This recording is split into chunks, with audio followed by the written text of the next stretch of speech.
some sweet interaction with Alfred, with Batman, and sort of they're talking, and yeah, no, we have sold out. That's why I haven't got a copy, and I forgot to bring mine. But I have ordered some more, so we've got some more. Alright, second printings and whatnot. No, I ordered some Sunday. Some more of the first. And it was still available. I don't know whether it is now. I know Brad Carsten's added it. I know he's a regular viewer, and I ordered some extra for the store as well. So first printings should be on the way. Now, from a collector's standpoint, since this isn't like technically the first appearance of Jenny Hex, it's maybe not you know. No, I probably not. But I mean, it's the first appearance. Well, it's still not, it's technically not even the first appearance of Jenny Hex in comic shops, because that would be Young Justice #1. I see. So you know, I can't even go that angle with it. But you know, if you're like everybody else that missed out on the Walmart book because you're a comic shop loyal. Yeah, I'll say this: when we went to the retailer meeting, that was a big thing they were talking about. Pretty big concern. Yeah. So, but anyway, moving on to something positive. So what I was going to say to you about Young Justice was because I know you liked it. I was adjusting the shelves this morning, so I gave it like a little more space. I've got like 3 slots for it. So I was like, I know Brandon likes this book, so... And you can definitely just jump in with issue number 7 or any of the previous issues, because like the first 6 issues, it was just kind of like getting us used to the kind of tempo that this team will have with each other. There's a bit of like memory issues because of what we find out is like the crisis events. Has really screwed up their timeline together. Like they know that they've been on a team together, but they can't exactly say when or like what they did. So it's funny that they're kind of reaction to comic book retconning in a sort of way that is still a fun book to read regardless. So excellent. I'm glad you're enjoying that. Yeah, I'm kind of living that book through you. Yeah. So I see you post on Facebook. Always gotta talk about how much I love my comics. All right, so get on to tomorrow's comics. So we start off with DC Pile each week.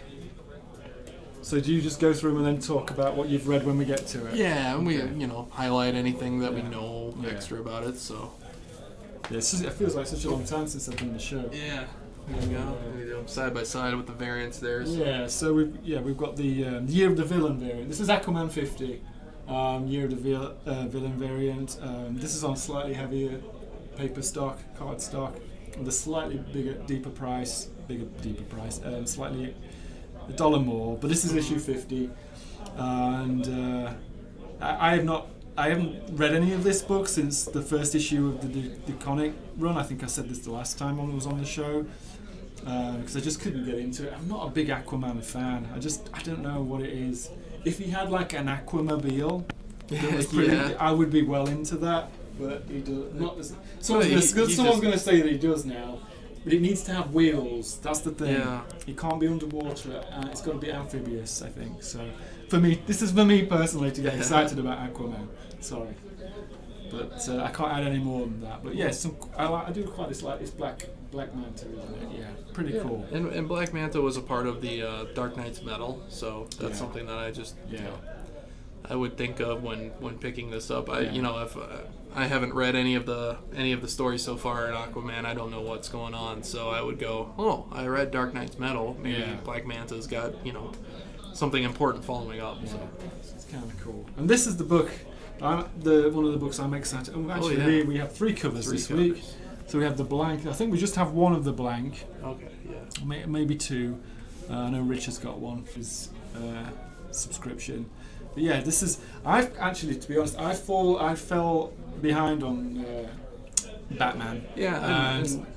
And I decided to jump back on in this issue. Okay. Yeah. So I'll be reading this. So I'm quite looking forward to that. Sometimes that's just how it goes. I just fall behind and I have to make a decision. I'm just going to start reading on this issue, regardless of what's happened. I think it's a good, City of Bane. Yeah, it's a jumping on point. Yeah. I previewed this, so I'll talk about it a little bit here. So Batman 75, City of Bane, Tom King with Tony S. Daniel and Mitch Gerards, and Tom King and Gerard's. They hit it off so well. I think you'll be blown away by some of the panels in this, and just I love Mitch Gerard's ability to get vision blurs and make it really feel like you're experiencing the scene right there. So in this issue, we see a Gotham run by villains where Thomas Wayne is Batman and the Rogues Gallery are GCPD. So this is a multiversal sort of thing is going on here. I don't believe that's any too much of a spoiler. Just being able to say Bane is running Gotham now with just what's happened in the previous issues. So I'm wondering, I'm thinking that and in here there's definitely a lot of callbacks to previous story arcs. So we see maybe in this parallel universe of just this even darker, grimmer Gotham. We see the storylines parallel in a twisted, dark way. We see all these other characters that I know I haven't personally read through these issues, but I know that they are in there. So we do check in with Bruce after the events of the last issue.